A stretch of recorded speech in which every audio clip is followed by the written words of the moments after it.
Hey, welcome to Phoenix Refuel, paving the way for the matriarchy, one body at a time. I'm Lindsay Evans. I'm Ashley Nix. What are we talking about today, Ashley? We were talking about rape culture, and so I was 6 years old the first time I felt uncomfortable in my body, as in like a grown man, actually looking at my body in a way that felt incredibly uncomfortable and unsafe. Mm-hmm. How old were you? I think 10, around 10. Mm-hmm. Yeah, I think around 10. Do you want to share your story? Where were you? What happened? I was, somewhere in that age, maybe 9 to 11, somewhere, but I think like 10-ish. I was on a family trip around the state of Alaska, and we were in a tiny little fishing town, and that area of the state is predominantly more men than women, and so my mother was clearly, obviously warranted, on guard about me leaving, and she had made it clear to me when I was a child, like, do not go running off, stay by me. And we were in the grocery store, and I did wander off. I went to grab hot dogs for the family. We were like camping. And a man came up in the aisle next to me and stood about this close to me, towering over me, and just kind of looked at me and smiled and asked me if I liked wieners. And I didn't know what he meant by that at the time, but I remember being frightened because The energy? the energy was weird. I felt threatened. I didn't know this man. He was standing very close to me, kind of over me, leering. And pretty shortly after that, my mother came up, and I just remember her angrily grabbing me, like, I said, don't leave me. Stay by me. She was scared. Because she was scared. And then I was too. And that lesson was cemented instantly, like, okay. Mm. Yep, sorry. Yep. So I was probably about 10. I was 6, and we used to go to, as a Texas native, we would go to Fairfield State. I think it was a state park.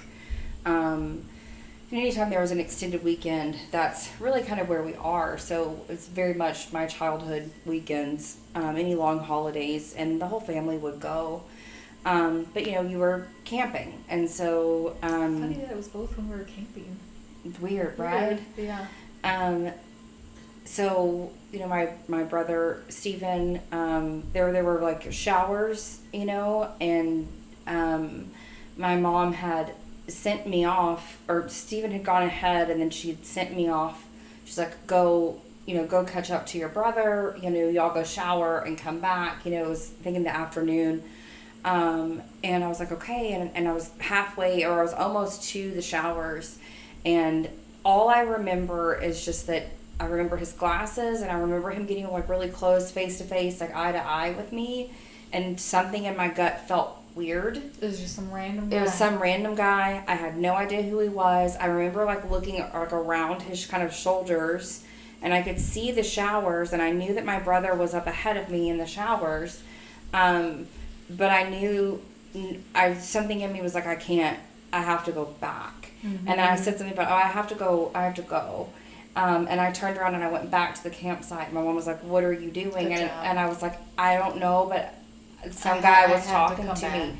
And she was like, no, good for listening. And then she walked me to the showers. Yeah. And I don't know if it was, I think God listened to my body. Mm-hmm. There's no telling what would have happened had I continued on and not listened. But from then on out, I never went alone to the showers. 6. What that's like first grade. Mm-hmm. Wow. Yeah, little, very, very little. Yeah. And I knew, I was like, this is weird. But I didn't know why or what, or I had no concept of what could have happened. I just knew that it was weird. Just something felt bad. Something felt off. And so I went back. So both of us were in elementary school. Mm-hmm. We were talking about this. This came up because there's been a lot in the news lately about women's rights, about rape culture. The news broke of the Rape Academy. And there's been so much discussion around it. But I have more than just that personal story of weird things that have happened. You have way more than just that story of weird things that have happened. And I feel like every woman I know does. Yes. Yeah. Absolutely. Because what if you had not gone back from the showers? What if you'd gone in by yourself to the showers? There's no telling. What if my parents had not been around and I was at the grocery store just picking something up? I mean, to have both of those instances take place in very public places and feel threatening energy as small girls. Mm-hmm. And it's every woman I know. I mean, I don't know. I've met very few. Every woman that I know has some story. Yeah. Right? The ages may vary, but typically they are prepubescent to pubescent. Mm-hmm. And there's always some story. And in fact, the first story I think I told you, I said I was 13, and then I thought about it and I was like, no, actually, no, there was one before that that I remember. Mm-hmm. Right? And I remember the guy seemingly looked like my grandfather. Mm-hmm. Wow. You know, he looked safe. He looked normal, white dude. Not that matters, but he looked like somebody that I would be in contact with in day-to-day life. He didn't look skeezy. He didn't look dirty. He didn't look scary in any way. Well, that's the thing, though. A lot of rapists are intimate partners. Mm-hmm. People you sometimes are married to, are dating, people you are going on dates with. And then for pedophiles, I mean, is there a certain look? I don't know. We had somebody in my childhood who we knew very well, who later was found to be a pedophile, and it's not who anybody would have expected. Mm-hmm. I mean, it could... With all this discussion of not all men, and, you know, I get that, but I'm glad that the topic is coming up, because literally almost every woman I've ever talked to has had some weird scenario, and it's in school, it's in church, it's in work places, it's in relationships. And then you have this Rape Academy story come out, and it's like, well, women aren't even safe at home with asleep their in partners, their beds with their husbands. So where is it? What can women do in a situation like that? Because clearly, there's no fault on a woman who's a child, who's in the grocery store, who's at the campgrounds, who's going to school, who's at church, who's sleeping at home in her bed. This is not a woman problem.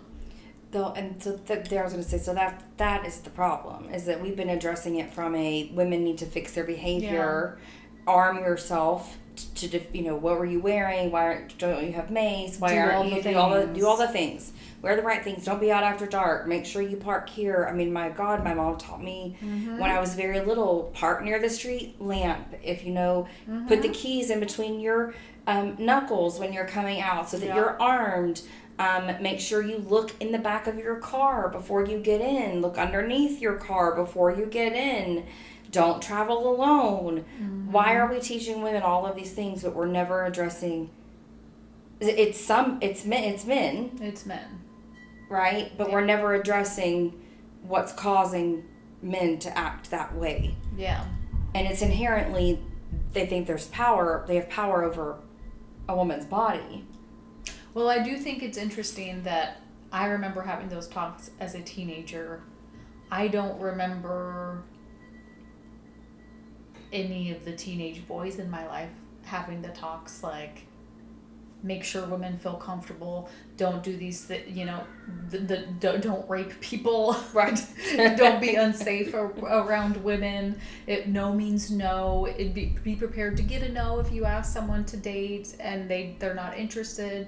Take the no and move on. I don't remember teenage boys having that discussion, but I do remember us having that discussion of, don't go out by yourself late at night. Don't ever leave your friends at a bar, or if you go to a party, don't accept drinks from strangers that don't have a lid. Also cover your drink. Yep. If your drink ever gets left somewhere, that drink is now drink gone. Yep. Doesn't matter.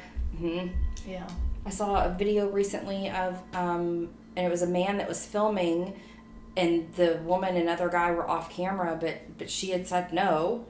And then he kept persisting, and then she got more forceful with him, and he was like, well, why are you being mean? And she said, because I was nice. Mm-hmm. I was nice, and I said no, and you kept going. And you refused the no. So now I'm being more firm. I'm not even being mean. Yeah. I'm just being firm, and you don't like it. Yeah. But I tried to say no, and you didn't hear me. Yeah. Because you don't want to accept the no.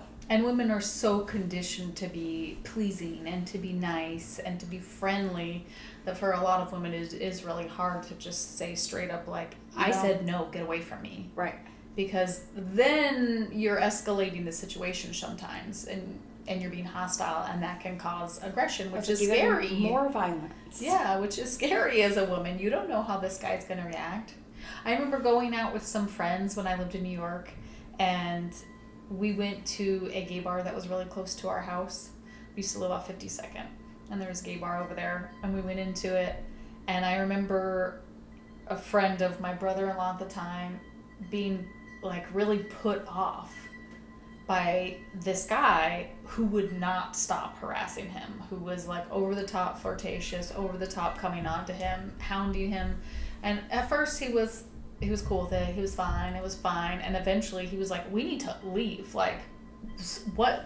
No, I said, no, bro, leave me the fuck alone. I'm not gay. And him getting so flustered. And I thought at the time it was hilarious because I was like, yeah, welcome to being a woman all the time. Yeah. Yeah. Yeah, it is frustrating, isn't it? Mm-hmm. Because you should just be able to say, no, thank you, I'm not interested. And that be that. And have them move it along. Mm-hmm. Yeah. There really has to be more expected of men. Mm-hmm. More expected of men. Well, my child her father had given her some advice. It's about 2 years ago. And he said, oh no, embarrass that boy in front of the whole lunchroom. And I said, you do not do that. That's unsafe. You do not do that. She's like, well, why? I said, because your father has never been a girl. Mm-hmm. And let me tell you, that's how you get murdered. Yeah. Outside when no one else is watching. I said, that boy, you hurt his ego. You humiliated him in front of an entire lunchroom. I said, that's how you get stabbed. That's how you get shot. Yeah. That's how you get like horrific things happen to you. I was like, nope. That is not the approach that you take. And she was like, oh. And I was like, yeah, you come to me for those things, not your dad. Because he just doesn't understand the nuance of our safety. Yeah. No, that's you don't want to escalate. You don't want to make it a more dangerous situation. And that's why it could get scary really quickly. I read something recently. I wish I could remember where I read it so I could cite it. But 30, 40 years ago, rapes happened like every 2.5 minutes in this country. Now it's closer to like 70 seconds. So about every minute somebody gets raped in this country. And that's what's reported? That's what's reported. That's reported. Yeah, many don't go reported. And why don't we report, Lindsay? I think we all know. They may not. If it's a man watching, they probably don't. Well, because what happens? I mean, we have a president who's had multiple rape allegations and sexual assault of minors. Of minors, and nothing a lot of times nothing happens. Depending on who the person is, a lot of times nothing happens. So you'll see people who come out years later, and then people will say, well, why did she wait so long? She's just making it up. Okay, or you come out right away, and then you have people don't believe you, or who, badmouth you. Or why did you put yourself in that situation? Why didn't you say no more loudly or more clearly? Or you said we only said no once. Why didn't you say it 17 times? Why didn't you insert what hindsight's 2020? What you should have done differently without taking any account of trauma response, of freeze, of fawn, of fight, flight, sometimes you just are compliant, and you and I had talked about this, sure, I guess I'll have sex with you, no, I don't want to, but that's going to be the fastest way for me to get out of this situation that I don't want to be in. Which, and again, I know almost every woman I know who's had an uncomfortable sexual encounter where they did not want to sleep with someone, and they did for that reason. Yeah. Because if I just do it, then I can go home. Yeah. And I can just pretend it never happened. Yeah. And I won't tell anyone because maybe it was my fault. Maybe I should have done something different. Yeah. Mm-hmm. Yeah.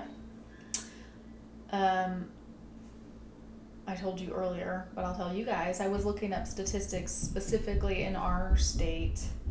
But I think it's true through most of the U.S.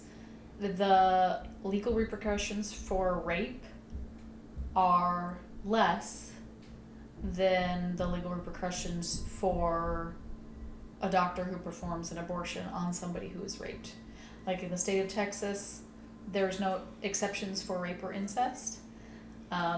So a doctor who performs that service would not only lose their license and be charged hundreds of thousands of dollars and could face a lifetime in prison, whereas a person convicted of rape, if it was brought forth and they were proven to be a rapist, 2 to 20 years.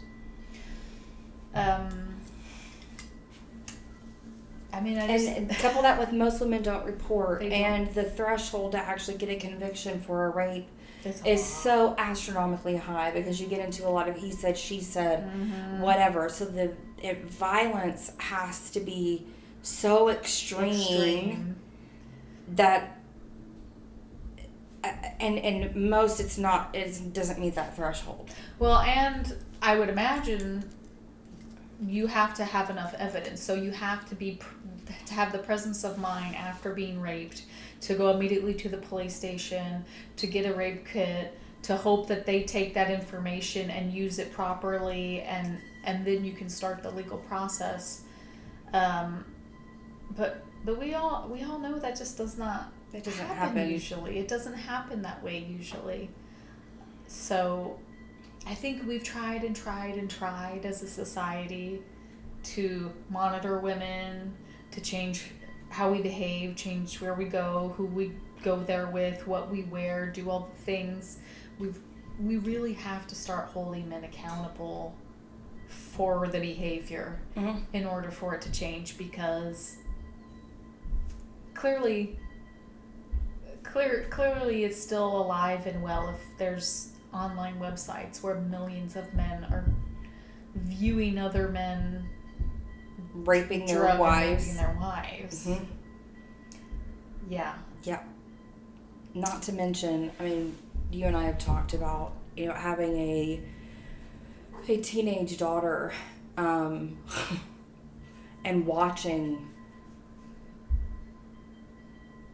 the way that people interact and engage with her change, right?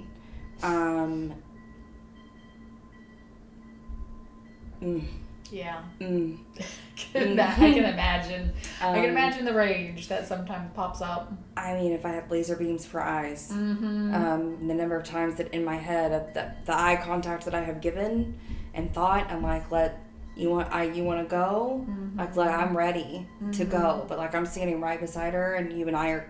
It's gonna be fist and fury.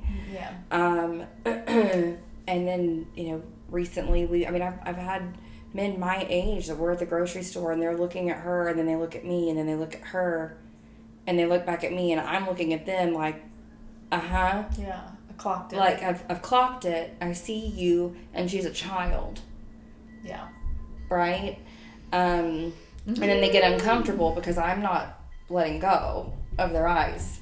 With my eyes. Nor should right? you. So that's a child. That's a child. But, I mean, even more recently, there was a guy looking at her inappropriately or just, like, for too long, and she very loudly was like, ew!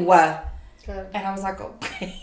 I was like, absolutely, girlfriend. Yes. But I was like, publicly shamed them. Like, that's like, no, I'm a child.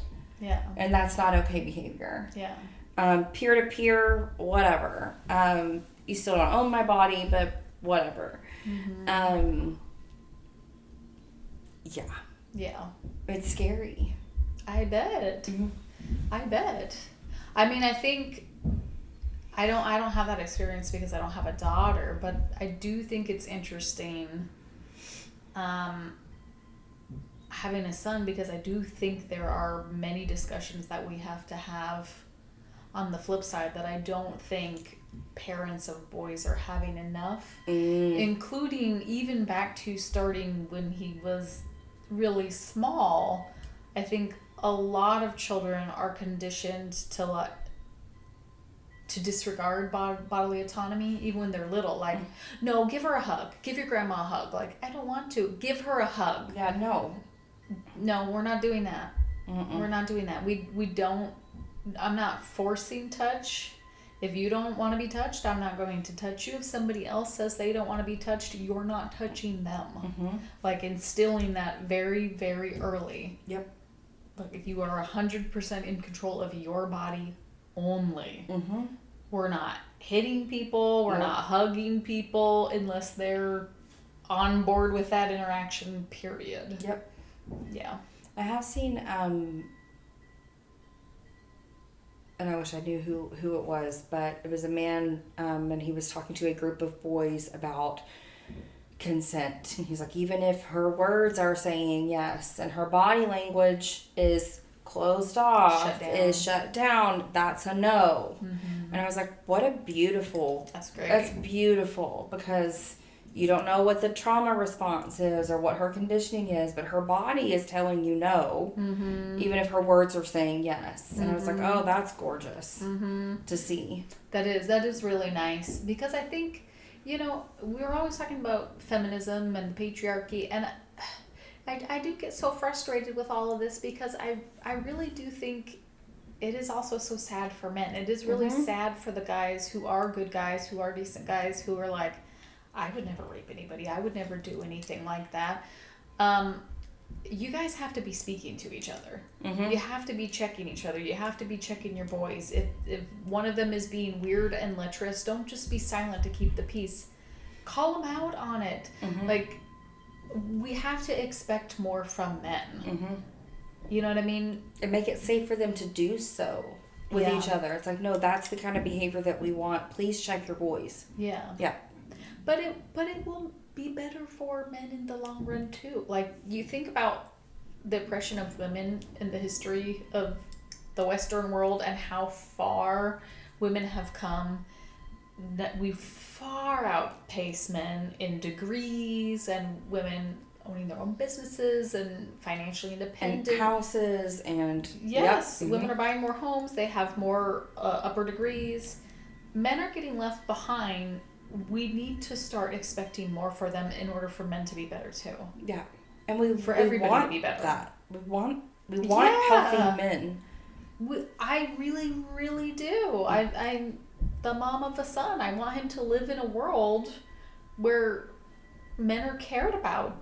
I mean, I love talking about feminism. I am a feminist. I love women. But in order for everybody to be okay, everybody has to be okay. We can't just have, like, oh, women are doing great, fantastic. No, I want women to do great. I want women to be 50% of the Congress and the Senate and the business owners.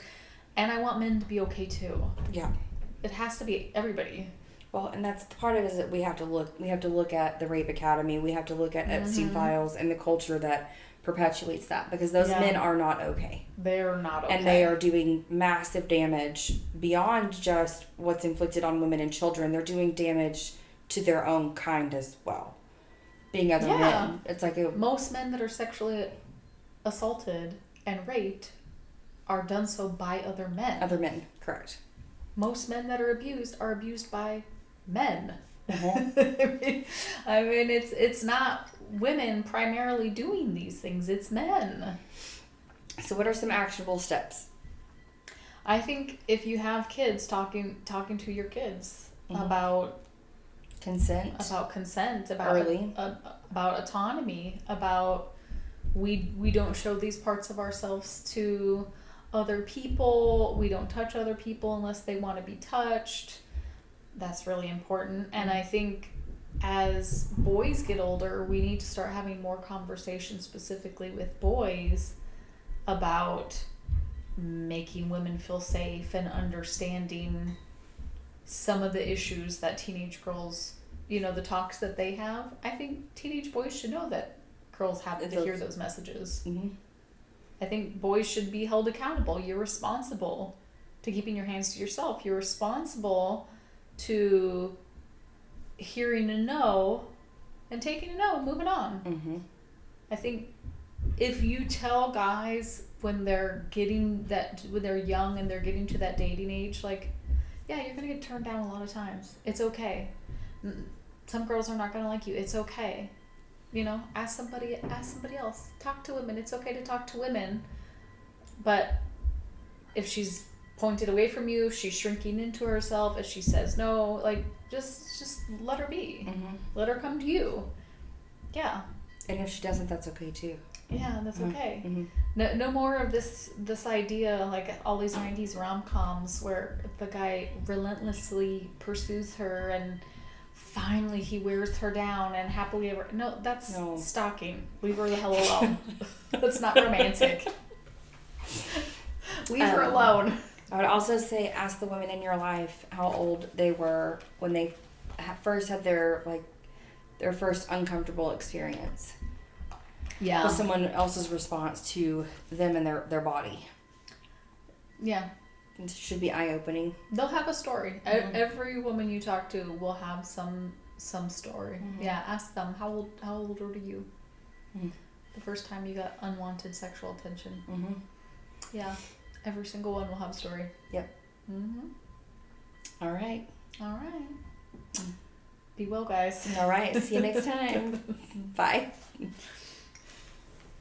How's that feel? That was not